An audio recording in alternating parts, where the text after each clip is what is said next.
ঝোড়ো ব্যাটিংয়ের দাপট। গরমে এই দাপটের সাথে পাল্লা দিয়ে ভোটের দিন ঝড়ের গতিতে ব্যাটিং করলেন পাণ্ডবেশ্বর তৃণমূল প্রার্থী নরেন্দ্রনাথ চক্রবর্তী। ভোট শেষে পাণ্ডবেশ্বরের বিদায়ী বিধায়ক নরেন্দ্রনাথ চক্রবর্তীর দাবি, মানুষের পাশে থেকে যেভাবে তিনি থেকেছেন তাতেই বিরোধীদের ধরাশায়ী করবেন তিনি। সকাল থেকে এই যে ঘুরছি, মানুষ এই দিনটার অপেক্ষায় ছিল।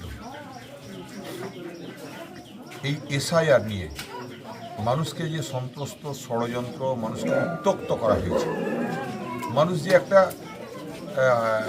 ভীষণ চিন্তার মধ্যে ছিল, কি হয় ভাব। আজ মানুষ ব্যালট বক্সে ঢেলে জবাব দিচ্ছে।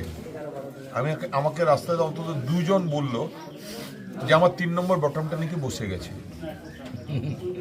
আমি বুঝলাম বসার কারণ মমতা বন্দ্যোপাধ্যায়ের ভোট রক্ষার লড়াইয়ে মানুষ ভোট রক্ষা করছেন। মানুষ মমতা বন্দ্যোপাধ্যায়কে ভোট দিয়ে মানুষ প্রমাণ করে দিচ্ছেন যে বাংলার মাটি মমতা বন্দ্যোপাধ্যায়ের ঘাঁটি। গরম উপেক্ষা করে যেভাবে মানুষ ভোট দিয়েছে তাতে করে জয় নিশ্চিত বলে দাবি পাণ্ডবেশ্বরের তৃণমূল প্রার্থী নরেন্দ্রনাথ চক্রবর্তী।